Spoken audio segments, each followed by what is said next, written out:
success story. Ito yung sacrifice na hindi lang para sa iyo, kundi para sa iba. So much so that your sacrifice, even your death, will gain success and life for others. Yun yung sinasabi ng Panginoon sa ating gospel reading ngayon. May nakita akong eksena ni Jackie Chan at sabi sa caption, anak niya. So ganito hindi natin sigurado kung totoong eksena sa pelikula o totoong buhay talaga. Okay? Pero hindi yun ang mahalaga. Ang gusto kong makita ninyo, yung punto ng eksena. Jackie Chan at yung anak niya. Nanonood sila sa isang big screen. Sa big screen, pinapakita yung mga stunts ni Jackie Chan sa kanyang mga pelikula, which by the way ay siyang talaga.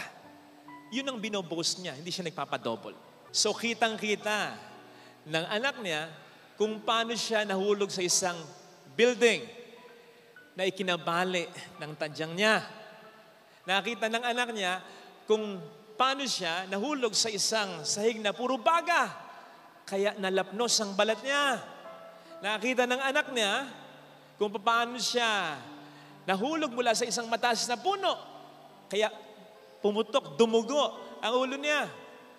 Ang sabi ng anak niya sa kanya, there is so much pain.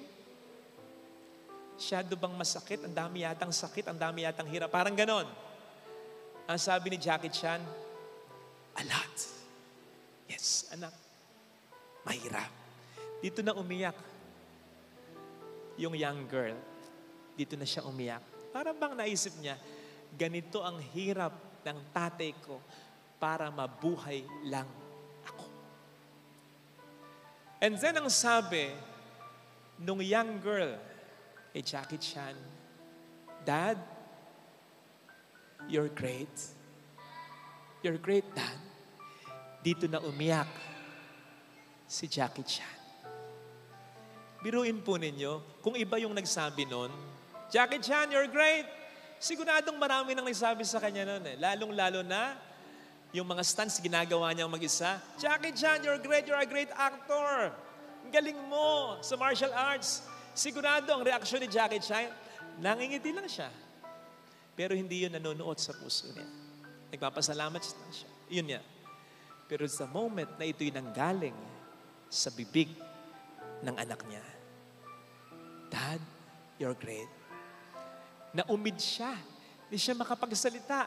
Kusang tumulo ang luha niya. Bakit nga? Wala naman tayong wini-wish at dinadasal na unang makakita ng ating sakripisyo, kundi yung mga taong dahilan kung bakit tayo nagsasakripisyo. Hindi mo naman gagawin yung sakripisyo mong yan, di ba? Ano yun? Para sa award? Para sa pera? Hindi mo gagawin yan. Lalong-lalo na yung mga trabahong nasasagad ka na. Yung kahit pagod ka, kahit may sakit ka, pumapasok ka pa. Yung kahit hindi magandang environment sa trabaho, hindi fair ang mga kanegosyo, laban ka. Bakit? Para saan? Kaya napakahalaga na ito'y makita ng mga taong dahilan kung bakit tayo nagsasakripisyo. At yun naman ang totoong karangalan Ang totoong karangalan ay hindi lang naman yung ano ang meron tayo, kundi yung mga ibinibigay natin sa tao. Hindi yung mararating natin, kundi yung mararating ng iba dahil sa atin. Hindi yung maraming taong humanga sa atin, kundi yung marami tayong taong matulungan sa buhay natin.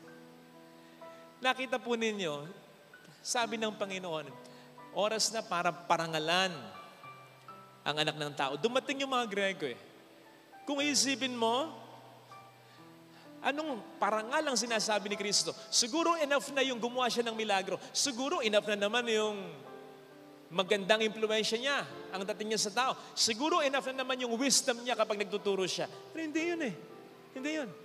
Kailangang mamatay ako para sa inyo.